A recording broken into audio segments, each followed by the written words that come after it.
É impressionante como a gente está sempre conectado, né? Tipo, nossa vida se passa online. É verdade. A gente compra, conversa, trabalha, se diverte, tudo online. Uhum. Mas você já parou para pensar como essa mágica toda acontece? Pois é. Hoje a gente vai mergulhar fundo na matemática que faz a internet funcionar. Ah. Os algoritmos, os dados, a inteligência artificial. Tudo isso por trás de cada clique. É fascinante, né? A gente usa a internet com tanta naturalidade É, que às vezes até esquece da complexidade que existe por trás de cada tela. verdade. É como um universo paralelo, cheio de códigos e cálculos que ditam o que a gente vê, o que a gente compra, até com quem a gente se conecta. É isso que a gente vai desvendar hoje.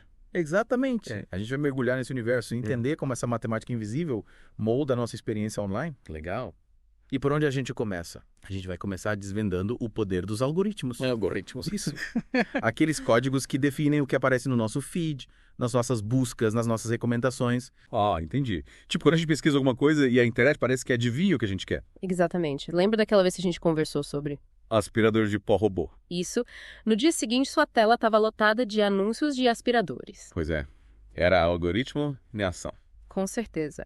Os algoritmos funcionam como receitas matemáticas. Eles analisam tudo o que a gente faz online, as buscas, os sites que a gente visita, até o tempo que a gente passa em cada página. Nossa. E com base nisso? Eles personalizam a nossa experiência, mostrando o que eles acham que a gente quer ver. Interessante. Yeah. É como se a internet estivesse lendo a nossa mente. Mas como esses algoritmos funcionam na prática? Me explica melhor. Imagina que você faz uma busca no Google. Tá. Digamos que você busca por melhores restaurantes italianos. O algoritmo vai analisar um monte de fatores, as palavras que você usou, seu histórico de busca, sua localização, até sua atividade em outras plataformas. Nossa, quanta coisa!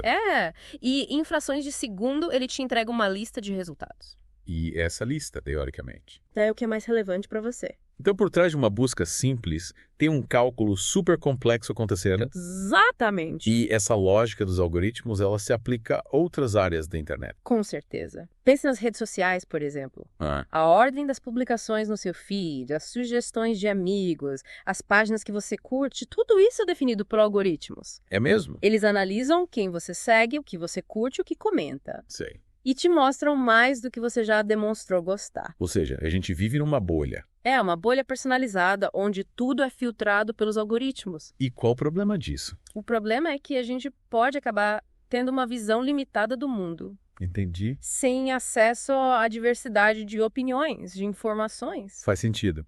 Imagina um algoritmo que só te mostra notícias de um determinado viés político, por exemplo. Exatamente. Você pode acabar acreditando que aquela é a única verdade. Deixa eu.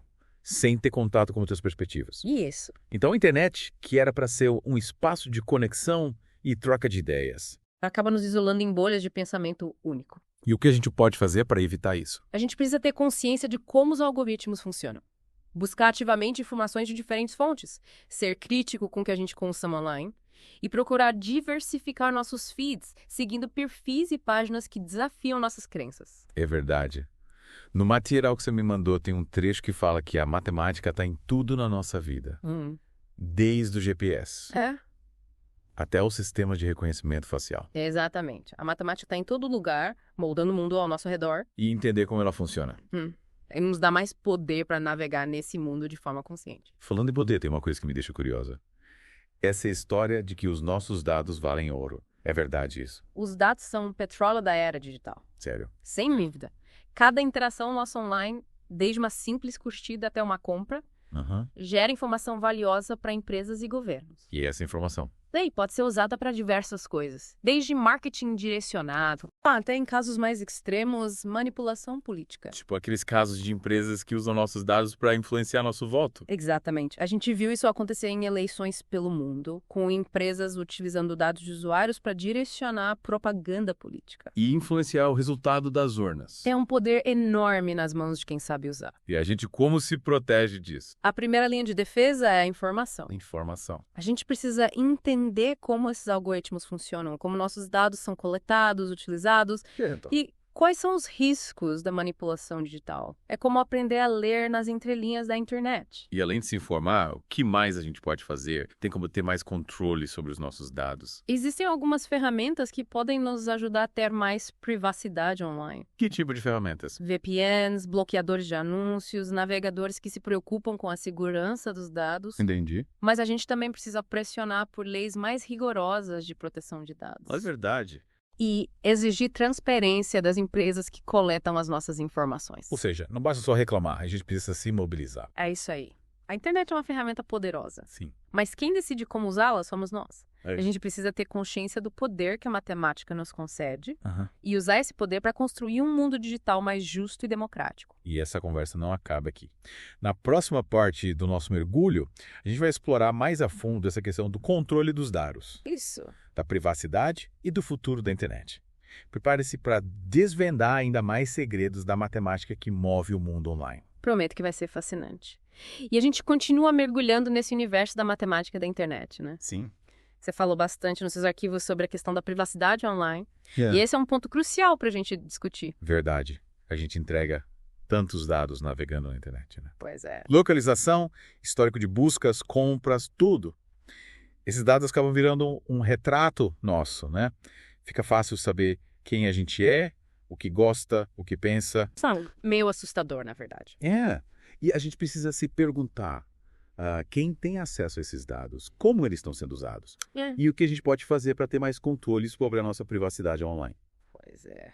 Lembra de um artigo que eu te mandei? Uhum. Que falava sobre como as empresas usam esses dados para criar perfis detalhados dos consumidores e direcionar anúncios personalizados. É como se a gente estivesse sendo constantemente observado ou analisado. Exatamente. E essa vigilância constante pode ter consequências preocupantes. Imagina um algoritmo que analisa seus dados e te classifica como consumidor impulsivo, por exemplo, ou eleitor indeciso. Essas informações podem ser usadas para te manipular. Influenciar você a comprar coisas que você não precisa. Sei. Ou votar em candidatos que não representam seus interesses. De arrepiar. E a gente, como se protege disso? No material que eu te mandei, tinha um estudo sobre o uso de VPNs Sim. e outras ferramentas de privacidade. Será que isso realmente funciona? As VPNs e outras ferramentas de privacidade podem ajudar, sim, a proteger nossos dados. Mas não são soluções mágicas. É importante entender que a internet é um ambiente complexo. E a gente precisa estar atento a diferentes tipos de ameaças. Além das empresas, tem os hackers, os golpistas, os vírus. Exato. É muita coisa para se preocupar. É verdade. A segurança digital é um desafio constante. A gente precisa adotar boas práticas, como usar senhas fortes, desconfiar de links suspeitos, manter os softwares atualizados. Mas, além disso, a gente precisa pressionar por leis mais rigorosas de proteção de dados. Certo. E exigir transparência das empresas que coletam as nossas informações. Faz sentido. A gente precisa se empoderar como usuários e exigir que nossos direitos sejam respeitados. Mudando um pouco de assunto, você mencionou no começo a internet das coisas. Me explica melhor essa ideia. Internet das coisas. Ou IoT. É basicamente a conexão de objetos do nosso dia a dia à internet. Entendi. Geladeiras que fazem compras sozinhas, carros que dirigem automaticamente, casas inteligentes que se ajustam às nossas preferências. Tudo isso é possível graças à IoT. Parece coisa de filme futurista. Mas qual é o papel da matemática nesse mundo conectado? A matemática é o cérebro da IoT. Os algoritmos analisam os dados gerados por esses dispositivos conectados para otimizar tudo. Consumo de energia, segurança, transporte, saúde. Imagina um futuro onde seu carro te leva para o trabalho enquanto você termina de ler as notícias. Que legal. Sua casa se ajusta automaticamente à temperatura ideal. E seu médico monitora a sua saúde em tempo real através de sensores inteligentes. Parece incrível. Mas, como você mesmo disse antes, com mais dados vem mais preocupações com a privacidade. Imagina a quantidade de informação que vai ser gerada por todos esses dispositivos conectados. Essa é uma questão crucial. A gente precisa garantir que a IoT seja desenvolvida de forma ética e responsável. Sim. Com mecanismos que protejam a nossa privacidade e impeçam o uso indevido dos nossos dados. Ou seja, a gente precisa estar atento aos benefícios da tecnologia, mas sem esquecer dos riscos, né? E falando em riscos, tem um tema que eu sempre fico meio encucado, A inteligência artificial. Ah, inteligência artificial. Esse é um campo fascinante. É que isso com um potencial para revolucionar diversos aspectos da nossa vida. Verdade. Mas também levanta questões éticas e sociais complexas. Tipo, será que as máquinas vão dominar o mundo? Ou substituir os humanos nos empregos? Calma, não precisa entrar em pânico. A inteligência artificial ainda está em desenvolvimento.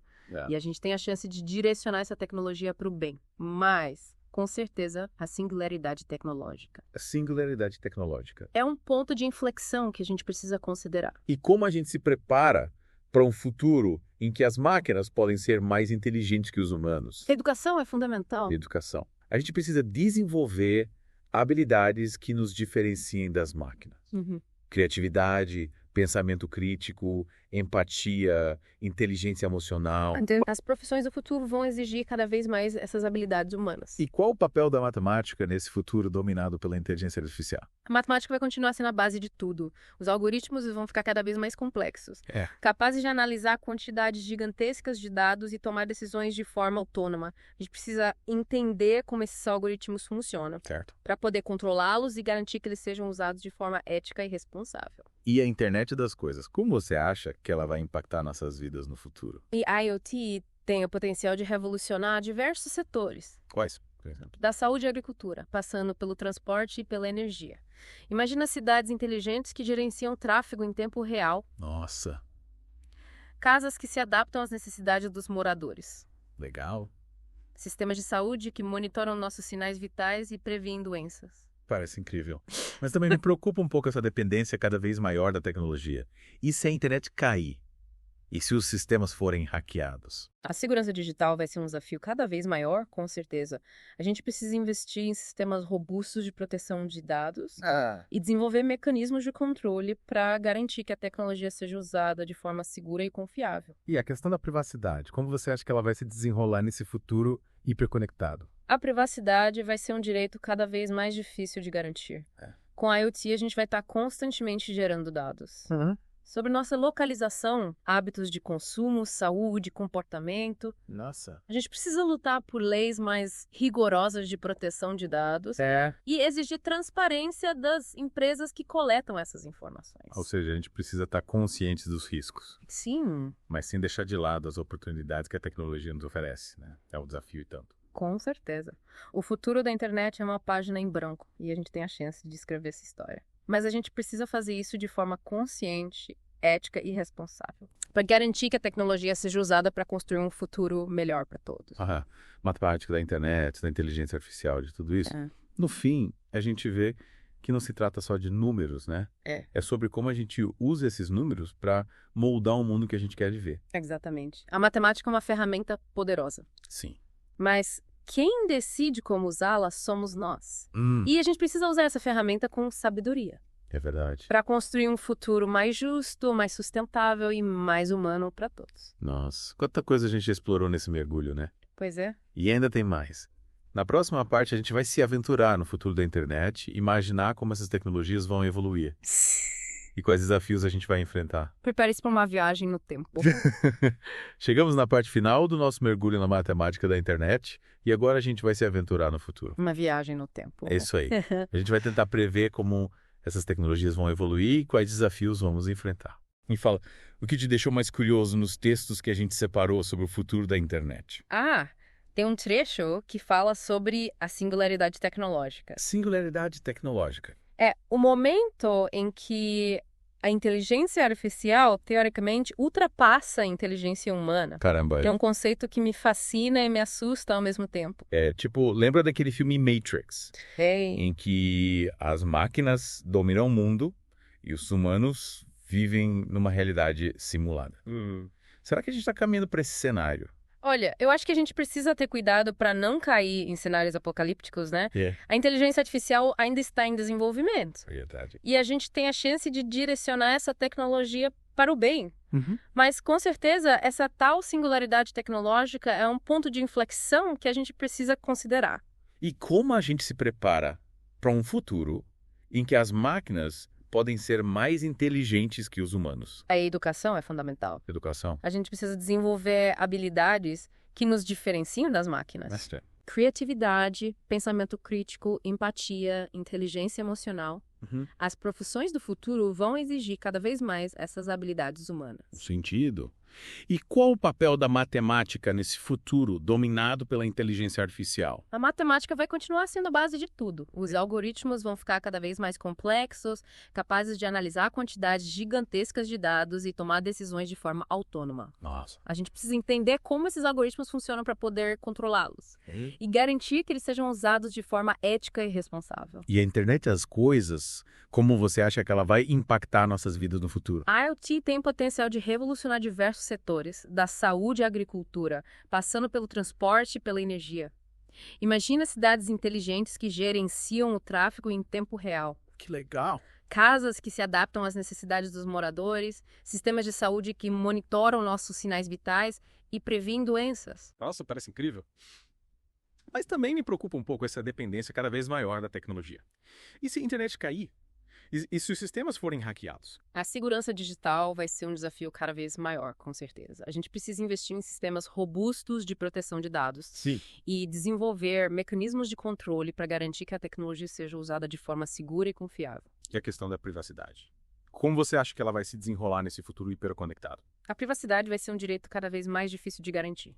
Com a IoT, a gente vai estar constantemente gerando dados sobre nossa localização, hábitos de consumo, saúde, comportamento. A gente precisa lutar por leis mais rigorosas de proteção de dados e exigir transparência das empresas que coletam essas informações. Ou seja, a gente precisa estar conscientes dos riscos, mas sem deixar de lado as oportunidades que a tecnologia nos oferece. Há um desafio tanto. Com certeza. O futuro da internet é uma página em branco. E a gente tem a chance de escrever essa história, mas a gente precisa fazer isso de forma consciente, ética e responsável para garantir que a tecnologia seja usada para construir um futuro melhor para todos.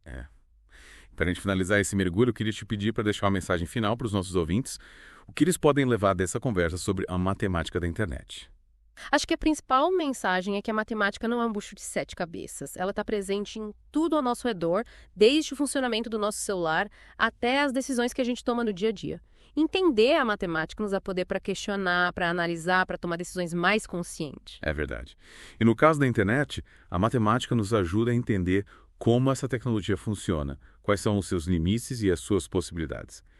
Com esse conhecimento, a gente pode usar a internet de forma mais crítica, mais segura e mais proveitosa. Exatamente. A internet é uma ferramenta poderosa, mas quem decide como usá-la somos nós.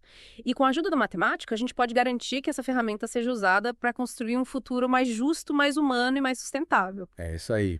A gente encerra aqui nosso mergulho na matemática da internet. Espero que você tenha curtido a viagem. A gente se vê no próximo episódio com mais temas fascinantes para desvendar. Até lá! Até a próxima. E lembre-se, a matemática está em todo lugar, inclusive no futuro. Continue curioso, continue questionando, continue aprendendo.